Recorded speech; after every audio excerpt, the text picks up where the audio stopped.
Hello everyone, welcome to my new YouTube channel. তো কেমন আছো তোমরা সবাই? আশা করি তোমরা সবাই ভালো আছো, আর আমিও কিন্তু ভালো আছি। আমার প্রথম ব্লগে তোমাদের সবাইকে ওয়েলকাম। তো তোমরা ভিডিওটা স্কিপ না করে পুরো শেষ অবধি দেখো, আশা করি তোমাদের ভিডিওটা ভালো লাগবে। তোমাদের সাথে আমি কিছু কথা শেয়ার করার জন্যই কিন্তু আজকের এই ভিডিওটা বানিয়েছি। তো তোমাদেরকে আমি বলছি যে তোমরা কিন্তু ভিডিওটা স্কিপ করে একদমই দেখো না, তাহলে কিন্তু তোমরা বুঝতে পারবে না। প্রথমেই তোমাদেরকে আমি বলে দিই, আমার আগের যে ইউটিউব চ্যানেলটা ছিল, তো সেই চ্যানেলটা কিন্তু আমার কাছে নেই। আর ওই চ্যানেলটা কি কারণে আমার কাছে নেই সেটা কিন্তু তোমাদেরকে এখন আমি কিছু বলতে পারবো না, কারণ আমার কিছু পার্সোনাল প্রবলেমের কারণে তোমাদের সাথে আমি শেয়ার করতে পারছি না। যদি কখনো সম্ভব হয় তো অবশ্যই আমি তোমাদের সাথে শেয়ার করব। জানো তো, এই প্রথম কিন্তু আমি কোনো ভিডিও বানানোর জন্য এতদিন ওয়েট করলাম। মানে 1 মাস আগের থেকে কিন্তু আমি ভাবছি যে তোমাদের সাথে আমি শেয়ার করব যে আগের ইউটিউব চ্যানেলটা আমার কাছে আর নেই। তবে কিছুতেই না আমি ভিডিও বানানোর সুযোগ পাচ্ছিলাম না, বা আমি ঠিকভাবে বুঝতে পারছিলাম না যে কি কন্টেন্ট দিয়ে শুরু করব। তবে সাহস করে কিন্তু আজকে আমি বানিয়েই ফেললাম। তো তোমাদেরকে এটা বলার জন্যই কিন্তু আজকের এই ভিডিওটা, যে আগের চ্যানেলটা আমার কাছে আর নেই।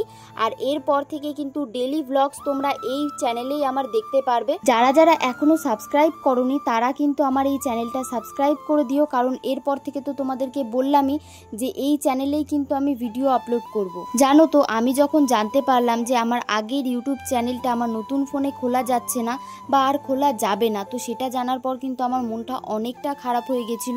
কারণ অত ভিডিও আপলোড করে প্রায় 1 বছরেরও বেশি হয়ে গেছে আমার ওই চ্যানেলটা। মানে ওই চ্যানেলটা আমি আর ফিরে পাবো না, সেটা ভেবেই কিন্তু আমার মনটা অনেকটা খারাপ হয়ে গেছিলো। ভেবেছিলাম হয়তো আর কোনোদিনও আমি ইউটিউবের ভিডিও বানাবো না। তবে অনেকটা সাহস নিয়ে কিন্তু আমি এই চ্যানেলটা খুলেছি। তবে যারা আমার মতো ছোট ইউজার তারাই বুঝবে যে প্রথমেই কিন্তু ইউটিউব চ্যানেল খুলে একটাই কথা মাথায় আসে যে আমাকে 1000 সাবস্ক্রাইব কমপ্লিট করতে হবে। আর সেটা কিন্তু আমার অলরেডি হয়ে গেছিলো, প্রায় 1500 সাবস্ক্রাইব আমার হয়ে গেছিলো। তো সেই চ্যানেলটা আমি আর ফিরে পাবো না, আর ওই চ্যানেলে আমি কোনোদিনও ভিডিও আপলোড করতে পারবো না, সেটা ভেবেই কিন্তু আমার মনটা অনেকটা খারাপ লাগছিল। তোমাদের এখন মনে হতেই পারে যে মাত্র 1500 সাবস্ক্রাইবের জন্য তুমি এত মন খারাপ করছো। হ্যাঁ, তোমাদের কাছে ওটা মাত্র হতে পারে, তবে আমার কাছে কিন্তু ওটা অনেক বড় একটা পরিবার। মানে 1500 করতে কিন্তু আমার অনেকটা সময় লেগে গেছিল। যাই হোক, আমি কিন্তু আবারও নতুন করে ইউটিউব চ্যানেল শুরু করেছি।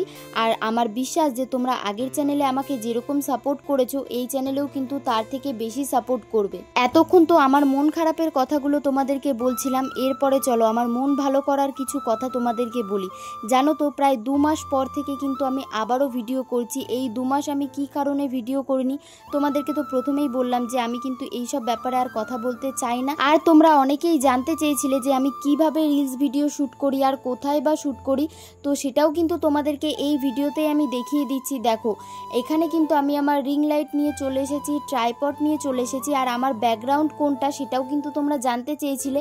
আশা করি এখন বুঝে গেছো। আমার যে ঘরের দরজাটা, তো সেটাই কিন্তু আমি ফেব্রিক দিয়ে সুন্দর করে ডিজাইন করে নিয়েছি, আর কিছু ফুল আমি দিয়ে নিয়েছি। আর এইভাবেই কিন্তু আমি ভিডিও করি।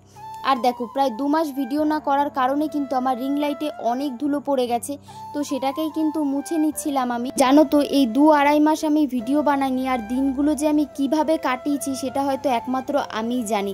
এরপর থেকে আমি ডেইলি ভিডিও আপলোড করতে পারবো, সেটা ভেবেই কিন্তু মন থেকে আলাদাই একটা শান্তি লাগছিল। চলো, আজকের ভিডিওটা আর বেশি বড় করছি না, আজকের ভিডিওটা এই পর্যন্তই। তোমাদের যদি ভিডিওটা ভালো লাগে তো like, comment, share and subscribe করে দিও। আর যদি ফেসবুক থেকে দেখো তো অবশ্যই ফলো করে দিও। চলো বাই, দেখা হচ্ছে নেক্সট ব্লগে।